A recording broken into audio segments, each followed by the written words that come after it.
Tamam hocam, istediğiniz zaman başlayabiliriz. Ben hazırım. Okay. Bana bir share screen. Süper. Share diyorum. Gözüküyor mu? Gayet güzel gözüküyor hocam. Gözüküyor, Tamam. canlı yayında başlattım. Tamam. Thank you very much for all coming. Sorry for the delay.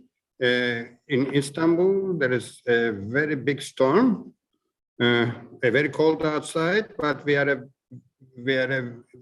very good excuse to go all online and inside and to watch this seminar. Our guest is Ali Türkelli. Without further ado, I will leave the floor to him. He will give us a fresh and hopefully exciting perspective on EU horizon, specifically towards our Boğaziçi University and Center for Life Sciences and Technology. Thank you, Ali, for joining us. The floor is yours. Please go ahead. Thank you. Thank you, Professor Öztürk. It's a privilege being here among such esteemed scholars today. Thank you very much for the opportunity. So, yes, as you have said, we will try to explore a little bit of Horizon Europe today. I will try to share some information in a nutshell. And then after that, we will talk about the structure, what are the opportunities, what we can do. And later on, and as you suggested earlier on, we'll have a extended Q&A session, which will be much more interactive, and I'll be happy to join in the conversation. So then let's start. I want to begin with a couple of reminders for everyone who's not very accustomed to the European Union and its policies. So especially when we look at the news, we always hear about the European Union doing this, doing that, providing funding, having politics, policies, etc. However, one thing in terms of background, what we should keep in mind is the European Union is not a single entity. It is a supranational entity. However, it comprises 447 million people and is quite fragmented with 27 countries. So when thinking about this, this pushes us to think, okay, any type of funding that comes along is actually coming from a very, very fragmented structure, and of course negotiation and compromise. So the second reminder is about, again, the body of the union. As you can see, I'm not going to get into details about this, but this is just to show you what a complex structure we have in hand. We have our European Council, which is the Admiralty. Basically, it's the captain's quarters. And then we have the European Parliament, Council of the European Union, and the European Commission. And then we have all the other institutions. What matters most for us, as we will be working on and discussing European funding, we have to closely know, understand, and follow the European Commission and its endeavors. Okay, that being said, again, so what is the playing field when we talk about EU funding? It's not just one institution called the European Commission handing out money for everyone to use. Basically, it all happens in Brussels, and Brussels is a much different capital compared to the one we are accustomed to, which are unitary state capitals.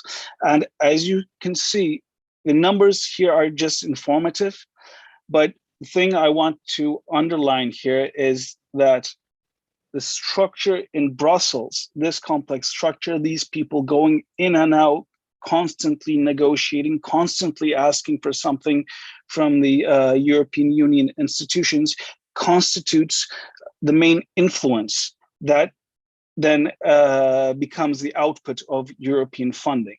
So when we talk about innovation funding, we talk about legislation. When we talk about legislation, we talk about 75% of this legislation that are actually influenced by individuals and corporations. And with 37,000 lobbyists, it's almost €1 billion industry.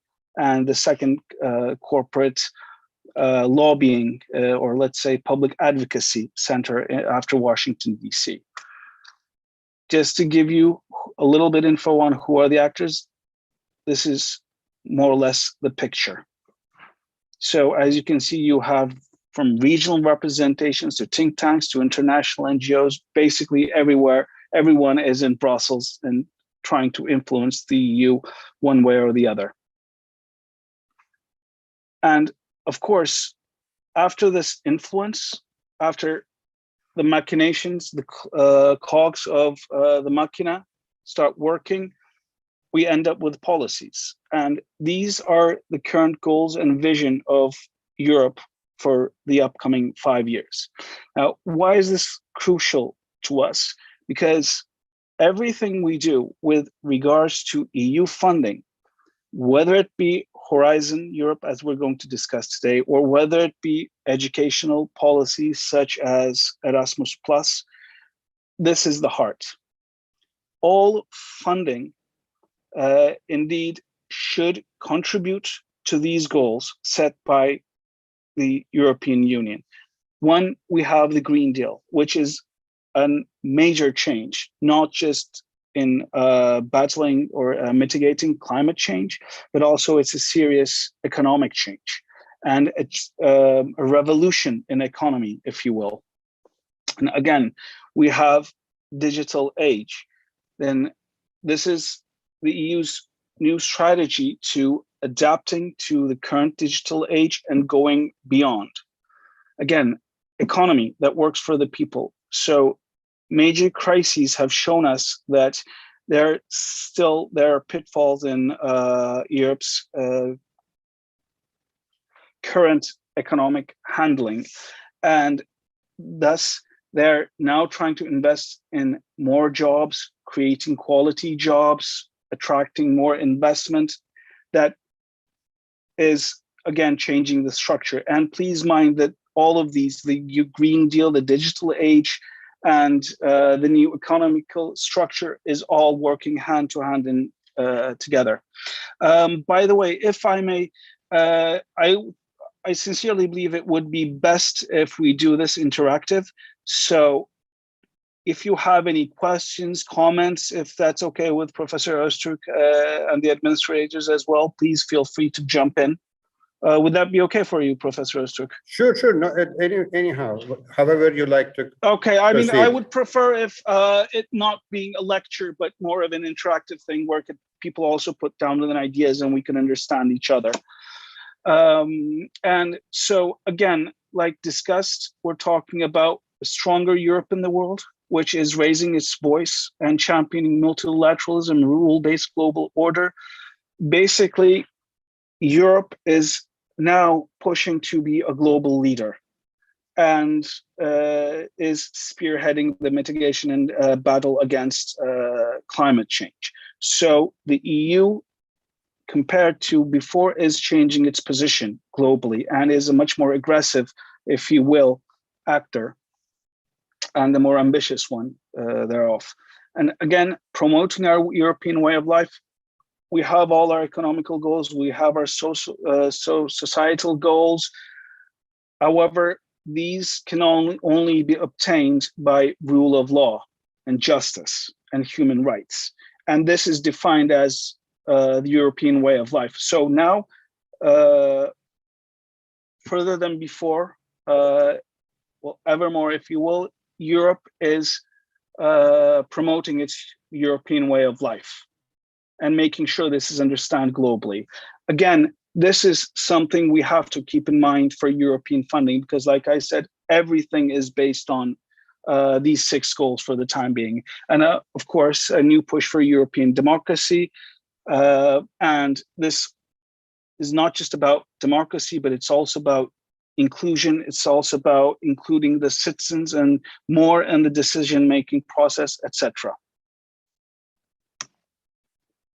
So coming to EU funding programs, what have we discussed so far is actually, at the end of the day, is leading us to this. Basically, we have a research and innovation policy. The outcome of that policy is Horizon Europe. It's, as you can see, it's an instrument that enables the European Union to achieve its goals. We have our enterprise policy, economical policy, which is now we have the single market program, which is the previous COSME. We have our education policy, which is Erasmus Plus, and you can also see the numbers and the vast amount of funding provided. So that being said, just before we go into the heart of the matter, is I think it would be okay to share some facts and figures about Europe. Now, when we talk Europe and when we talk about innovation, we should bear in mind Europe is the 6% of the world's population. However, it invests 70% of the global research and innovation and holds 25% of all high quality scientific publications. So again, you have society, you have innovation, and then you have research. These are the key words that we should be keeping in our mind. But then again, why does the EU need such tools to push forward its goals? Well, simply because, as you can see, looking at the R&D expenditure in terms of percent of GDP, is that Europe is still lagging behind its global innovation counterparts. It's competition. We have South Korea, we have Japan, we have United States, and we have China, which equal to the same amount of EU spending.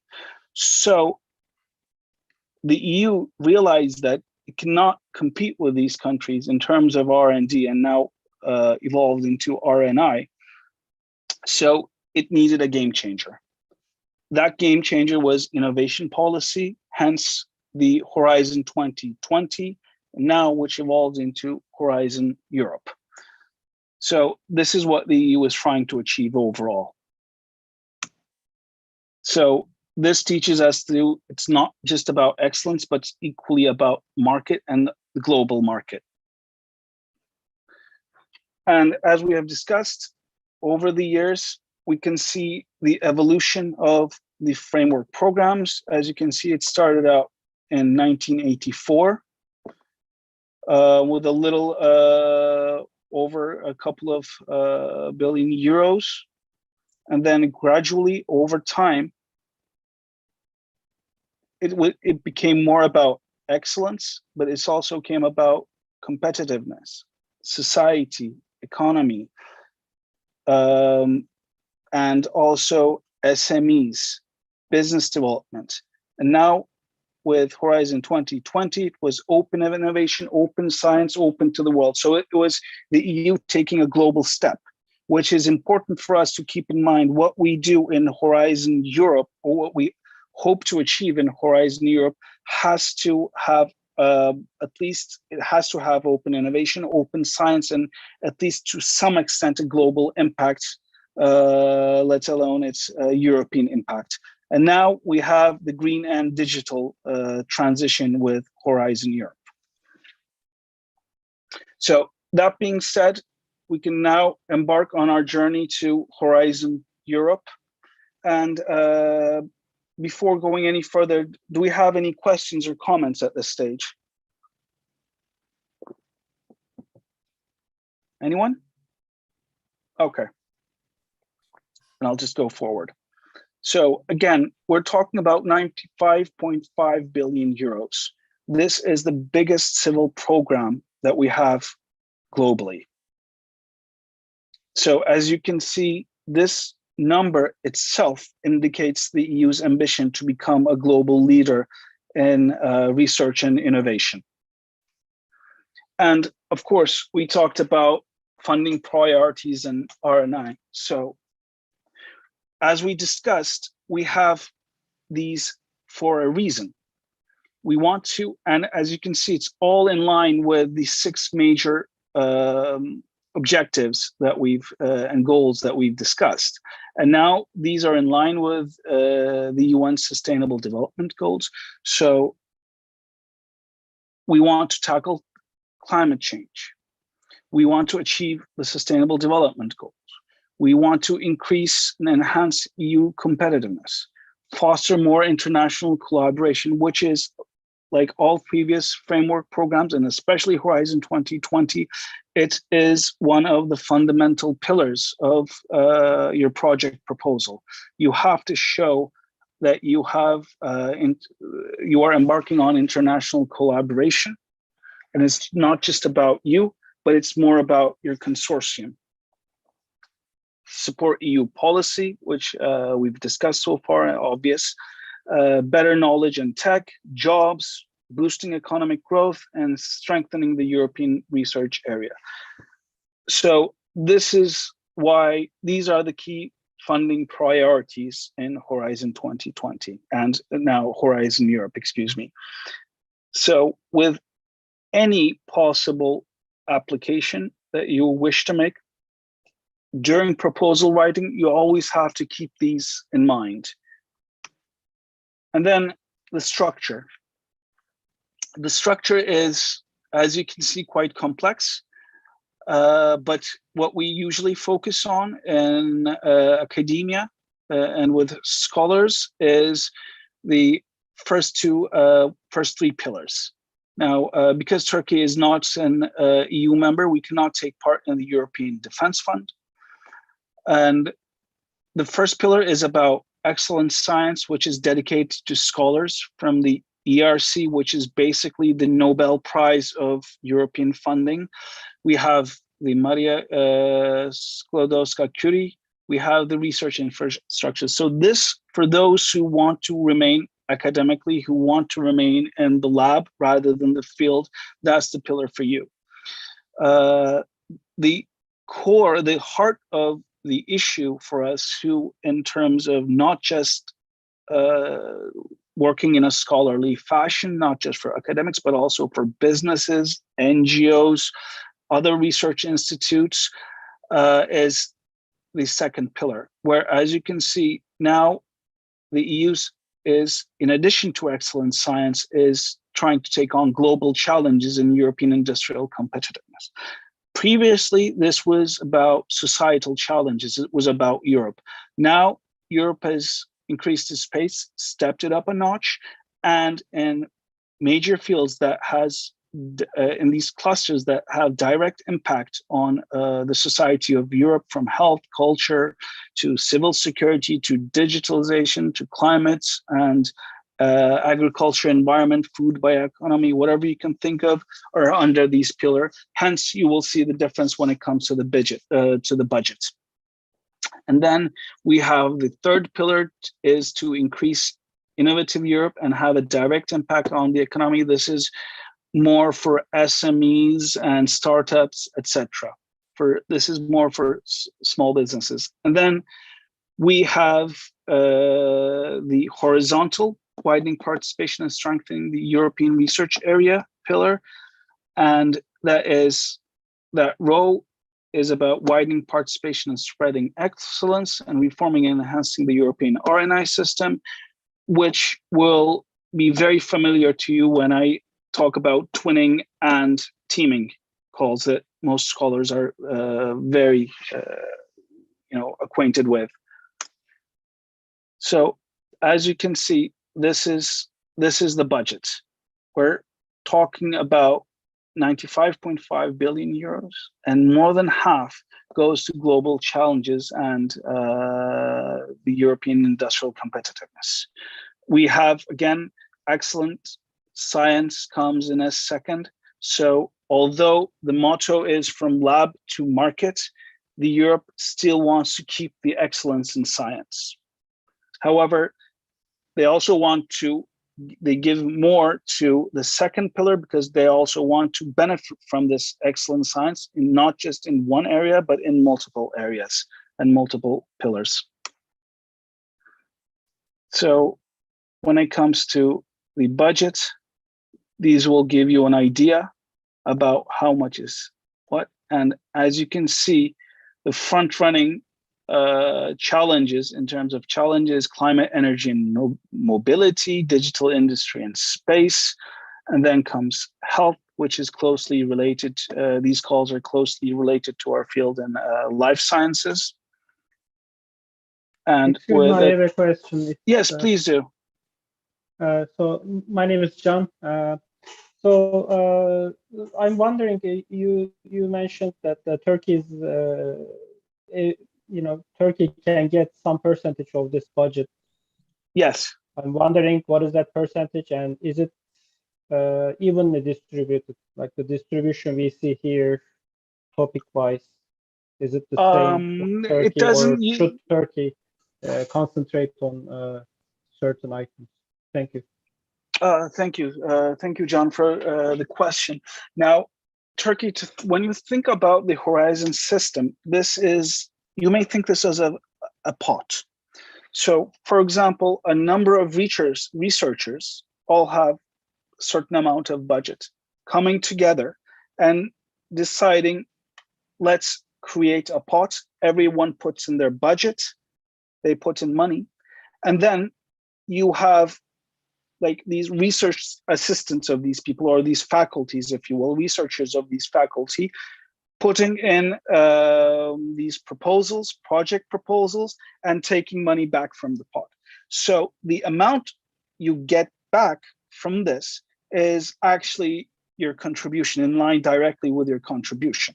For example, in the previous program, Turkey puts in about 250 million euros and got something back around 260, 270 million euros from the pot. So it gained a little bit more than it put. Now, in Horizon Europe's case, things have changed. There is a different agreement with the European Union and Turkey. Turkey will contribute as much as it gets. So if Turkey is getting 100 million euros, it will put 100 million euros in the pot. And please mind you that the projects funded are not about the countries, but about the consortia. So you don't have an all Turkish consortium, but you have partners from, for example, from Spain, from Italy, from Turkey, Romania, Algeria, Georgia, even. So it's quite wide. Does that answer your question? Mm-hmm. Yeah, thank you. Okay, my pleasure. Thank you. Thank you, John. Glad to be of help. So these are the numbers that we are talking about. So now getting into a little bit more detail, as you can see, we have excellent science. We have the European Research Council, the ERC's purely scholarly work. And they're, as I said before, they're considered the Nobel Prize of EU funding. So it's this very esteemed funding that once you get, it basically opens all doors in Europe for you. So, for example, for young scholars who want to change, if you have a really competitive idea, if it's beyond the state of the art, you can always apply for a startup grant. And that is talking about 1.5 million euros per scholar. This is an individual funding, so it's not international. And once you have that funding, its financial influence, but also its prestige will basically open almost to any university that you want to go in Europe. And then we have the Marie Curie actions. Basically, it's more of an exchange system. The EU wants a continuous flow of know-how transfer between its faculties, between the academics, between researchers. And then we have the research infrastructures, which basically helps you with funding when you want to build a new infrastructure for your research. Now, the hefty 53.5 billion euros here is about global challenges and European industrial competitiveness. So these are the clusters that we just mentioned. So basically, these clusters are the main let's say, topics, general topics that all the calls are put under. There's health, we have culture and creativity, we have civil security, digital industry, climate, energy, and mobility, and food bioeconomy. So basically, we can see here that it is touching to almost every field that has, in terms of research and innovation, with research and innovation capacity that could have an impact on society and on the market. So, but we'll get to these in a minute, and I'll show you what I mean by calls, topics, etc. And then we have the Innovative Europe. The European Innovation Council is newly formed.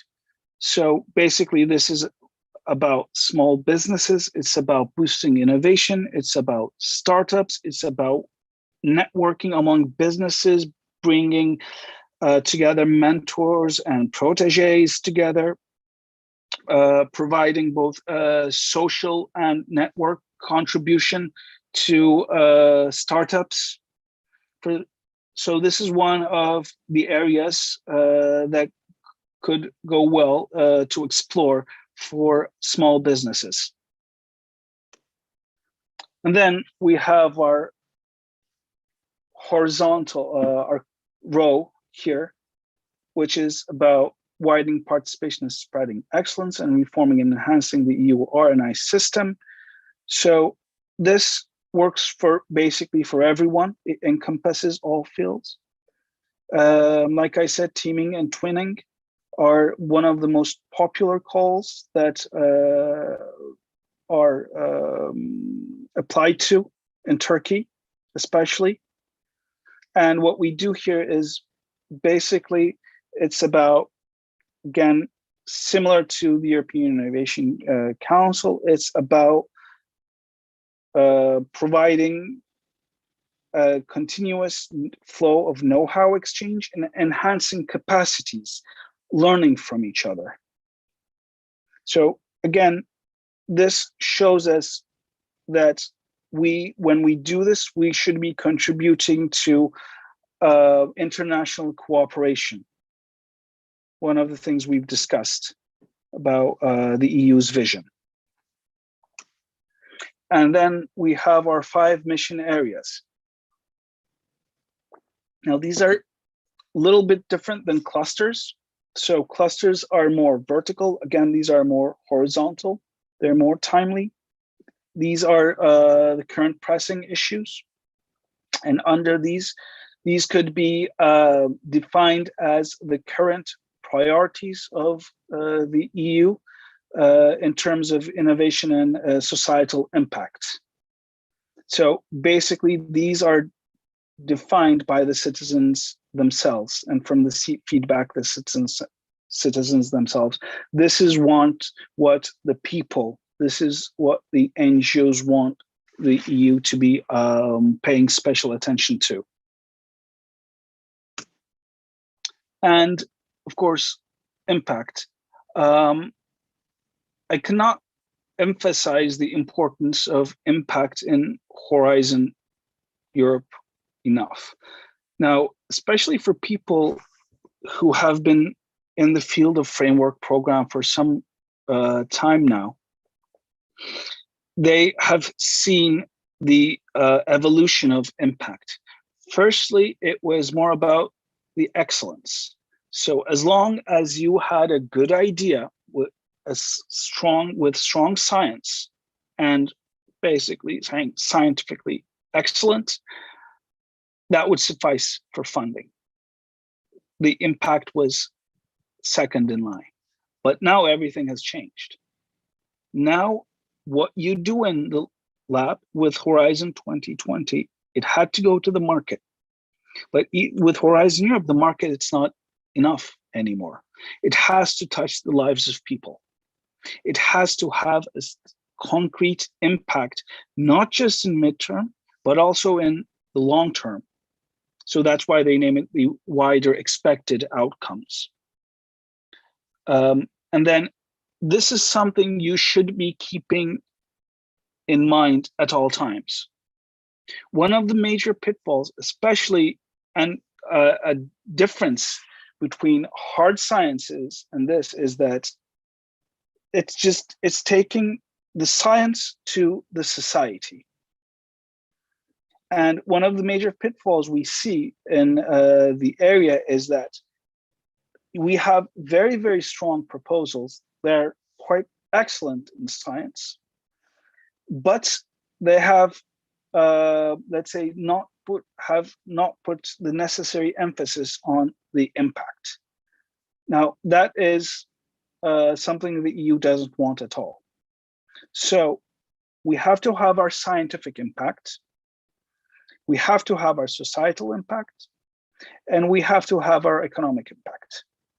And when you look at the application forms, you will see that these are actually all spelled out for you. Okay, so we've been talking about Horizon 2020, about the structure, what it offers, and let's get a little bit more into the practical side when we talk about calls. What do we deadlines? What do we mean? What does a call look like? Basically, this is what a call looks like. This is a screenshot from the portal. And but before going into that, any questions until now?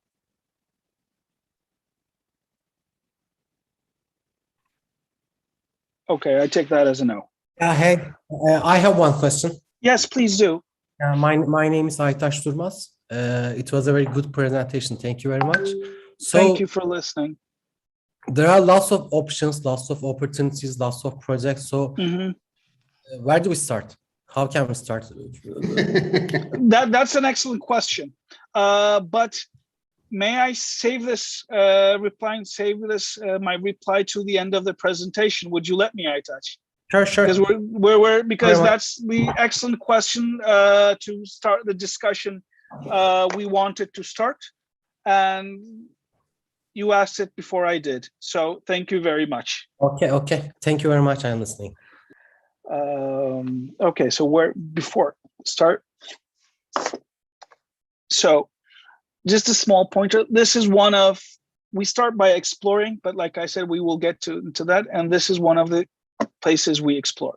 As you see, it's with everything we've discussed so far, this is what we see at the end of the day. I will, now, can you see this screen as well? Because I shifted my screen to the browser. Can everyone see this? Mm-hmm. Okay, so here, we're talking about a call, okay? You're interested in tackling diseases, you come up, you're looking into Horizon 2020, you're searching the portal, you're looking for what suits you best, and then you say, okay, tackling diseases, it's a single stage, seems interesting. What's it about? And then you see, okay, I still have time. It's opened in the 12th of January, and the deadline is 21st of April, which sometimes makes you think, oh, wait, well, 3 months should suffice for a decent proposal.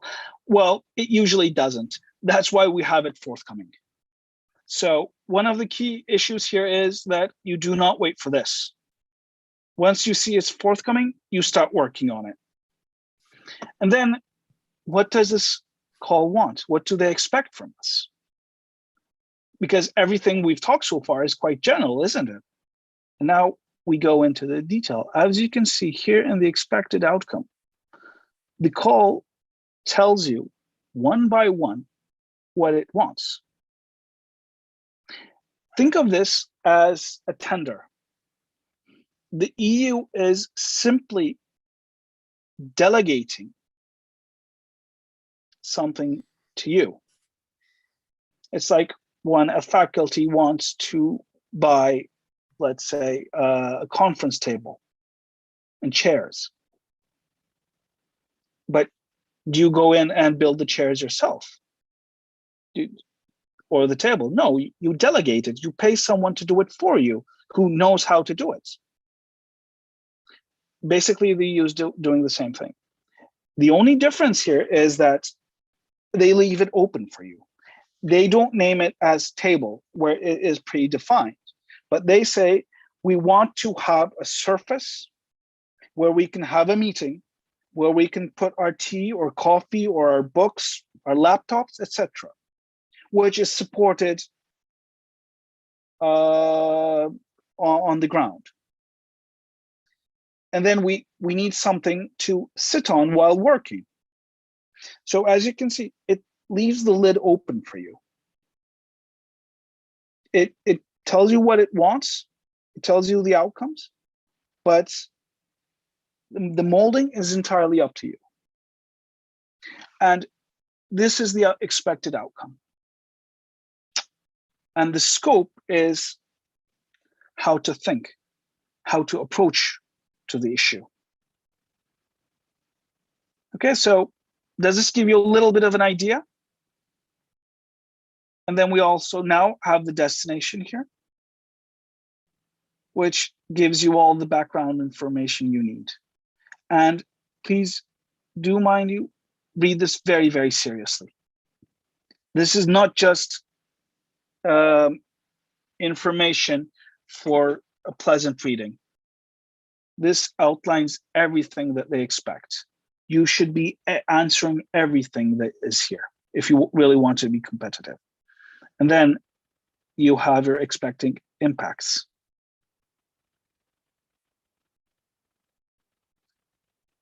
And then you go down here and then you start your submission. Another way to look at this issue is through the work programs. So you can't spend hours on the portal from looking from which call do you look into. You can use keywords, it would take quite a long time. Or you can directly refer to the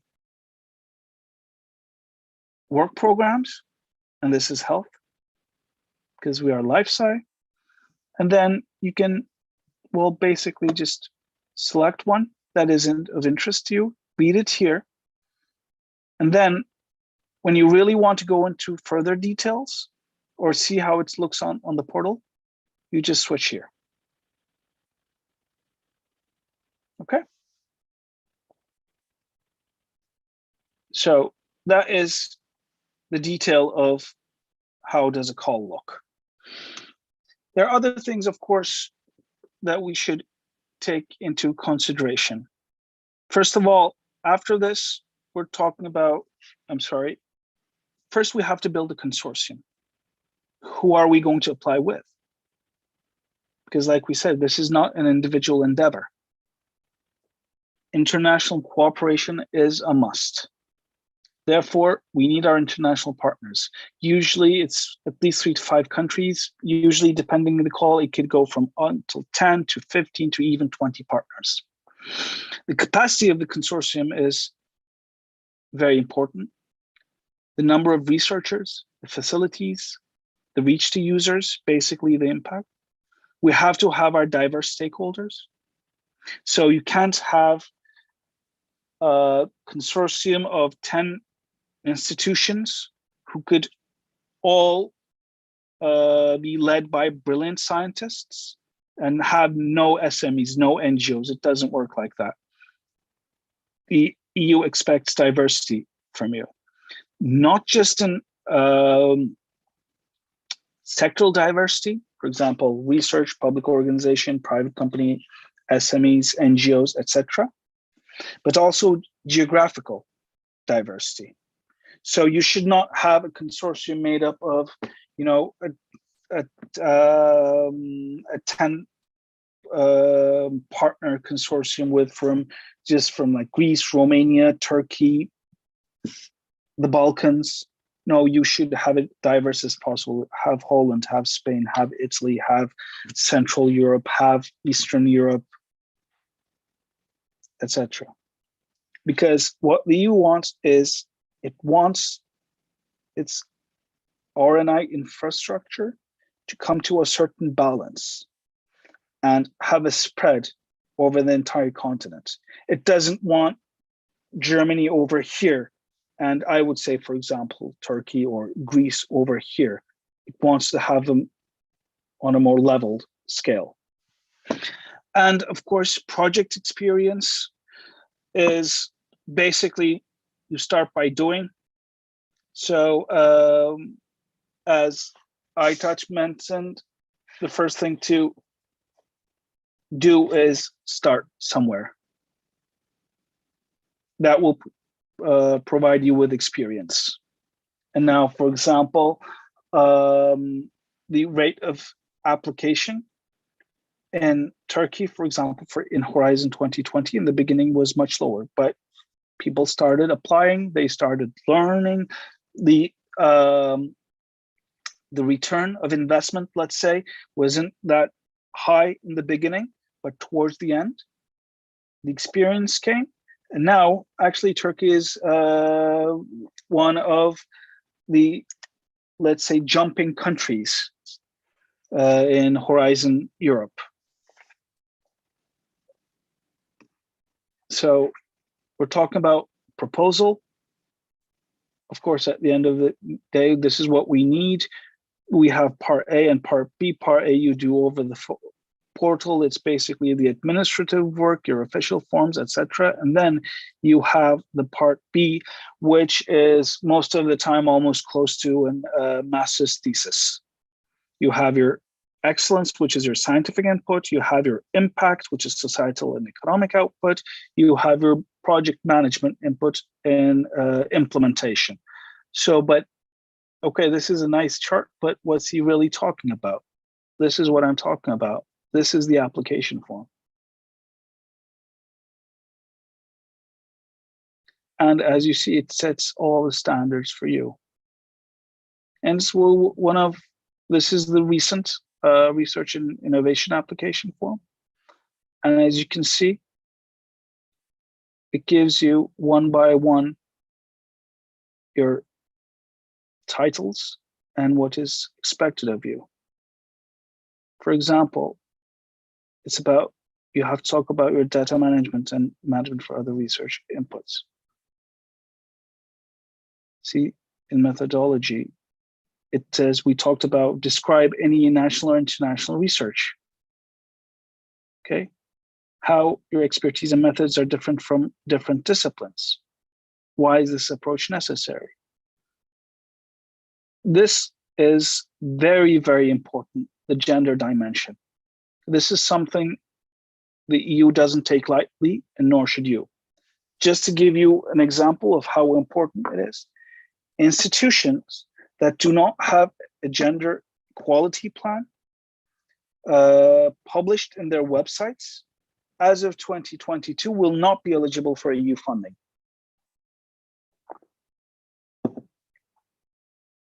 And then for pages and pages, basically you write another thesis, almost. And then you have your tables, etc. So this is what the application looks like. But this shouldn't be scaring you at all. I realize at first it can seem a little too much, especially for students at this stage, but it's something you learn by doing so. And once you get into it, you become accustomed to it. And then, like everything else, practice makes perfect and it starts flowing. So that is what we talked about when we discussed the proposal itself. Of course, then we have our success criteria. We have to have the best ideas. It has to be scientifically excellent. It has to be innovative. So research and development does not suffice anymore. It has to be innovative. It has to go beyond the state of the art. And then, of course, it's also about a little bit of sales and marketing where you sell your idea to project to evaluators. So think it as a pitch. You have a business idea, you have a business model, it's innovative, and you're pitching these to the evaluators. Of course, no business endeavor can go without the right partners. So your consortium formulation, the diversity, both geographical and sectoral, as we discussed earlier, You have to have an experienced coordinator who will act as the admiral of your fleet. And then, of course, the impact on EU level, national level, regional level, lead users, policy, programs, future projects, everything we discussed. And then you have your support services, because this is a team effort. And then give you a little bit of the timeline. As you can see, it's not something from today to tomorrow. It takes 4 months for the proposals to be on call. You submit here, 5 months usually for evaluation, 3 months for once you get the funding, 3 months for grant agreement, and then you have your project, and then you can be audited up to 5 years. So basically, from the announcement to the start of your project is usually a timeline of a year. And what are the opportunities for LifeSci? Until now, any questions before we talk about life sciences? I think this is the most exciting part. So so overall, I see you've been around and looking at us and talking to us at a certain level, and I like to hear what your opinion. Well, sure, of course. Towards what you see in Biomedical Engineering Institute or in the Center for Life Sciences and Technologies. Let's see what you've been observing and what you recommend. Okay, sure. It will be more concentrating on the calls, of course, and what things to look at. So the biggest opportunity that I see at this moment is, as you can see, the development and the indicator of EU performance in key technologies. For example, we have biotech, we have nanotech, robotics, micro nanoelectronics, AI, big data, and most of these. Hi, I'm so sorry to interrupt. I had my hand raised. Sorry, am I messing something up? I don't mean to interrupt. No, so please do. Please don't go forward. So I was wondering, like, I see on this table, it says like robotics, and I just think like, I'm just kind of confused. Could you start over? Sure.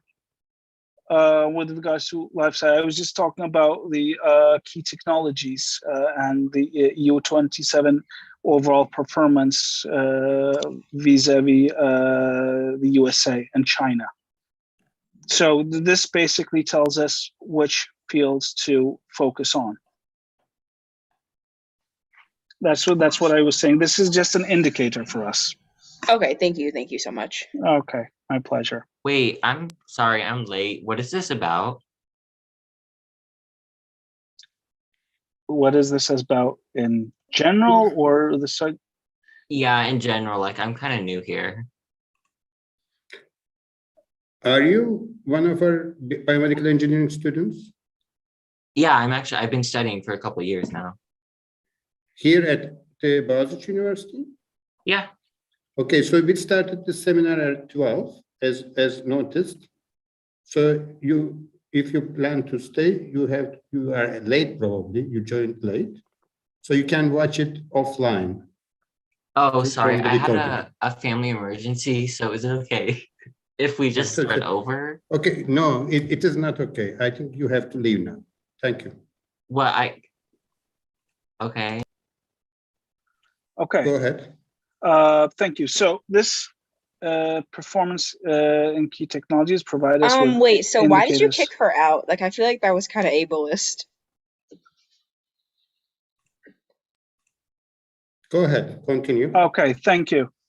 And these are the key technologies that shows us the areas.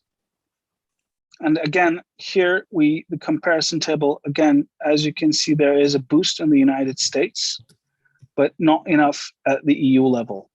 So this tells us for LifeSci, we can look into, for example, nanotech, robotics, advanced materials, things like this.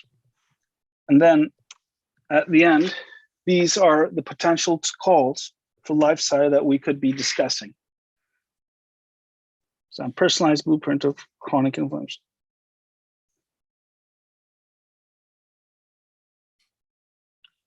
Okay. Yes. So, as you can see, this is about staying healthy and staying healthy in a rapidly changing society. These are the outcomes researchers and medical professionals understand chronic inflammation factors triggering health to disease transitions. Healthcare professionals have the scientific evidence and understanding of health to disease transition to develop and use improved guidelines, personal prevention strategies. And this brings together medical, clinical, well-being, lifestyle, etc. in these calls that I think would provide useful for a scholar or academic in LifeSci to discuss. Of course, the important thing here is when discussing the opportunities is that we can at the moment define, or I could suggest calls.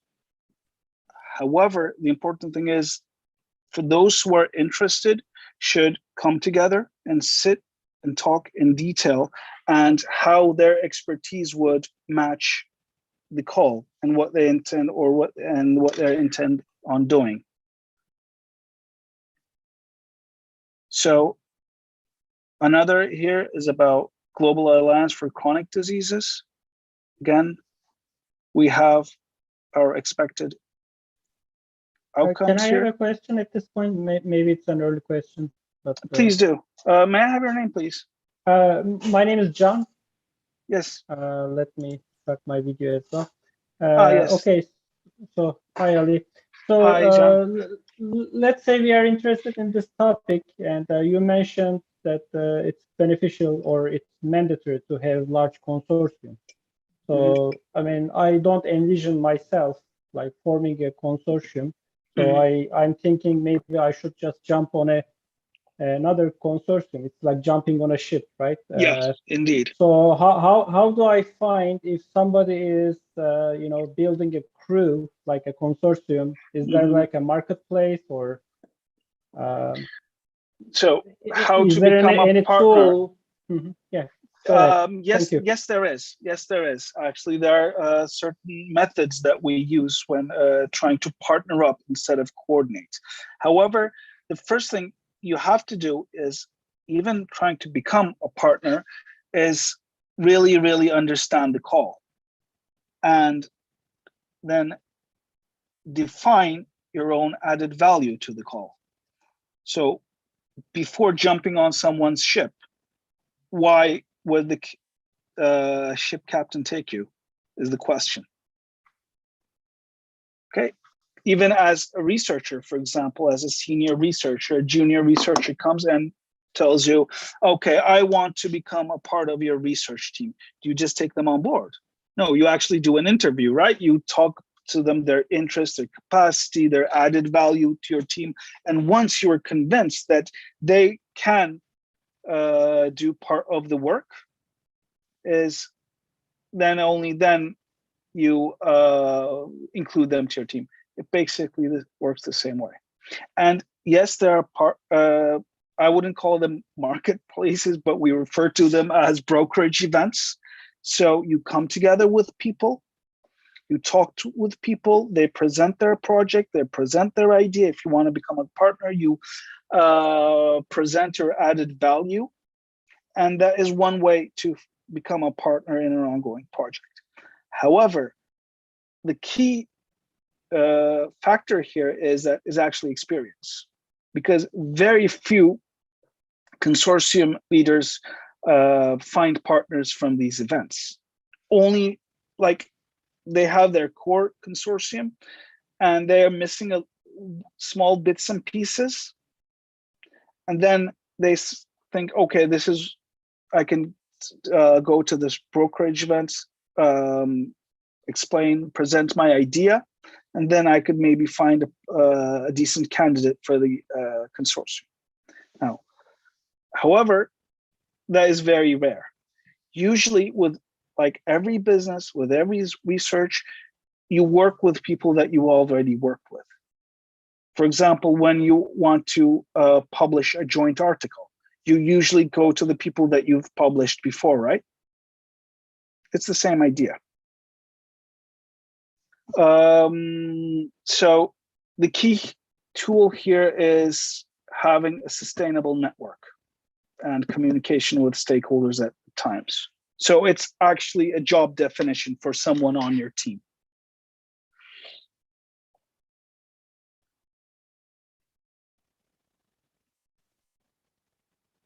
Again, this is another call.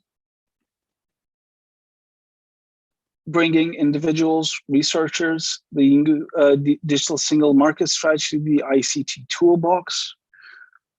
These are the calls that I found could be useful in the beginning, because LifeSci is very strong when it comes to health sciences, and with it has ISEK, and therefore it's a very strong medium, not just for the researchers, but also for the small businesses that can bring together. So it's not just about, when you can see health and you can think, well, I'm not a health professional, but you are an enabler that can bring your own expertise, the businesses, but also within your network, the health professionals together.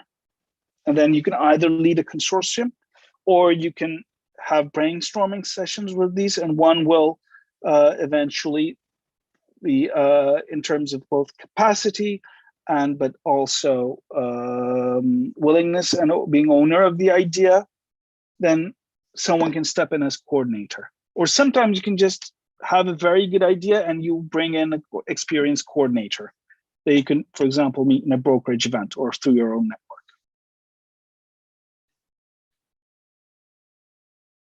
For example, this, again, is a little bit of industry.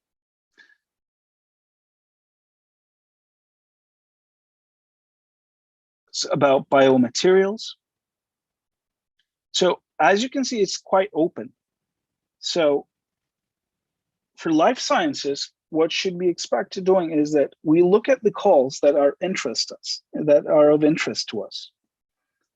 And then we should start talking about them. And then we should see how much our ideas, our planning, and our expertise fit into this. I will be happy to send these around for those who want to look in detail. Hello, Ali. Can you hear me? Yes, I can. This is Burak from Biomedical Engineering. Hello, Burak. Will your presentation be available for us to download from somewhere, or like a summary? Well, that's entirely up to Professor Öztürk. I don't know how he prefers it. Okay. We have a YouTube live. This presentation has been saved, and okay. Ali was kind enough to share his presentation with us, and I will be sharing it with the interested faculty members and the center members at the institute and everywhere at the university. And this is as we will discuss hopefully in the upcoming minutes, and this is initially a getting to know Ali and his overall perspective on EU funding with Boğaziçi University and Center. And this is essentially a start of a process that we will hopefully be working all together within the next, I don't know, one year or 1.5 years at least, right? I look forward to it. You're the one giving my contract, so you should be the one. Yeah, I see. We'll see how it goes. Okay, good. I mean, as with many other things in Turkey, I mean, I have the drum set, but somebody else is holding the sticks. So we'll see how that operates. Okay, Okay. no, it's perfectly fine for me. I look forward to the challenge, and like I said in the beginning, it's true privilege being among such esteemed scholars, including yourself. I think we will have time for a little bit more one-on-one private discussions afterwards, also about how we're going to proceed, right? Okay. Yes, I agree, and I would perhaps maybe it's time to say that this is just an introduction. I mean, we're talking about opportunities, but the actually real debate on opportunities lies in the one-on-one discussions.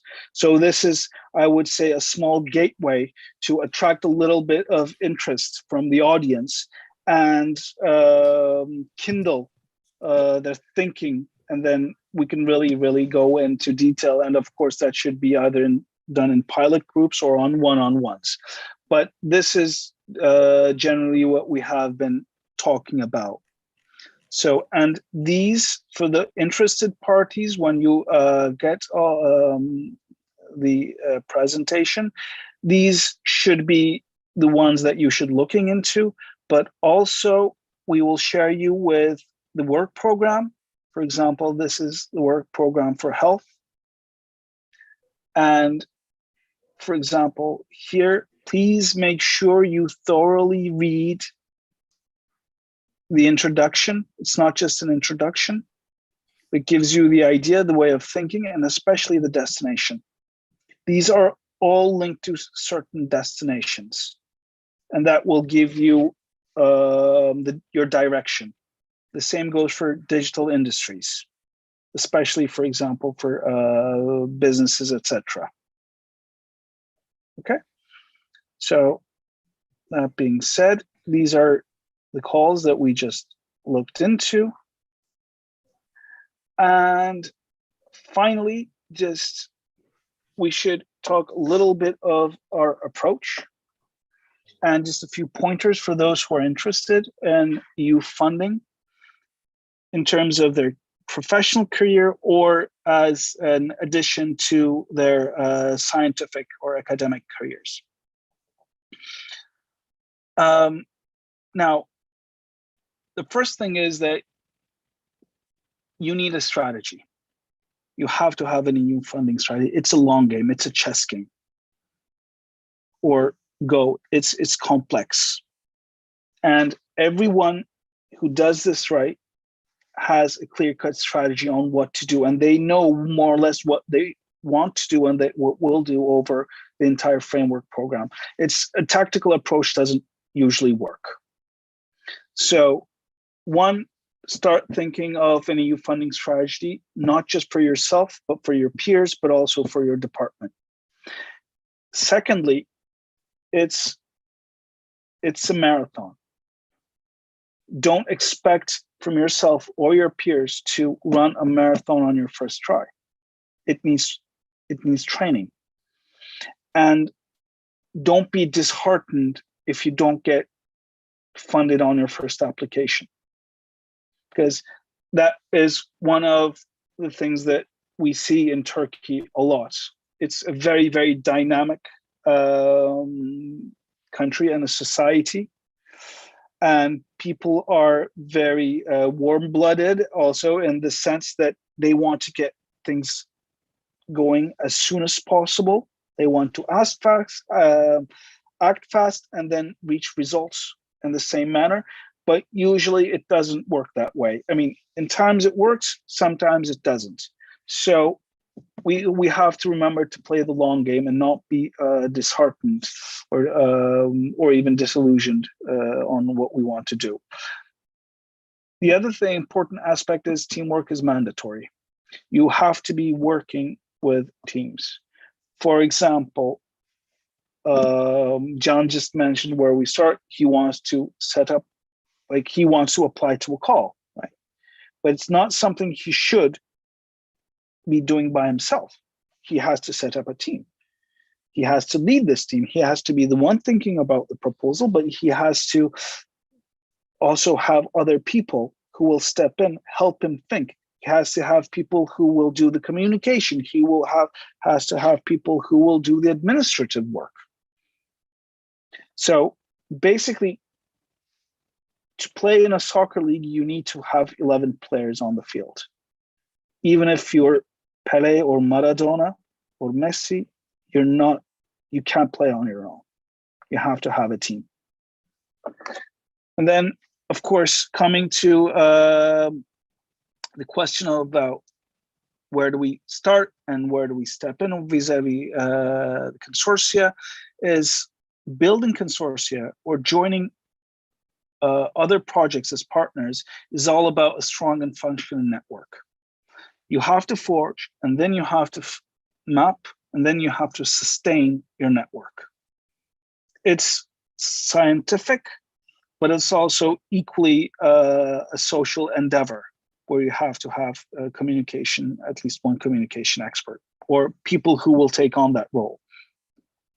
And of course, going back to our early discussion, you have to be aware of policies, events, and ideas, communicate, engage more with stakeholders and EU officials.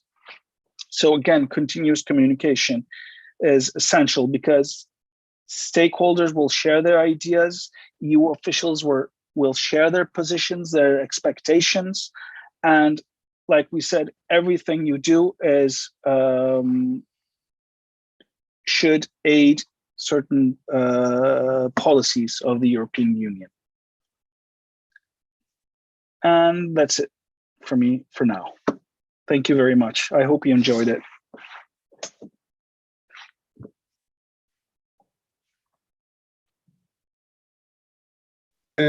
This was great. Thank you, Ali. I think we can open the floor to the questions back and forth, and that will be maybe proceed in a more informal settings now. If there are any questions from foreign faculty and foreign students, they can start with English. Then we can proceed maybe more with Turkish in a gallery mode and discuss about that.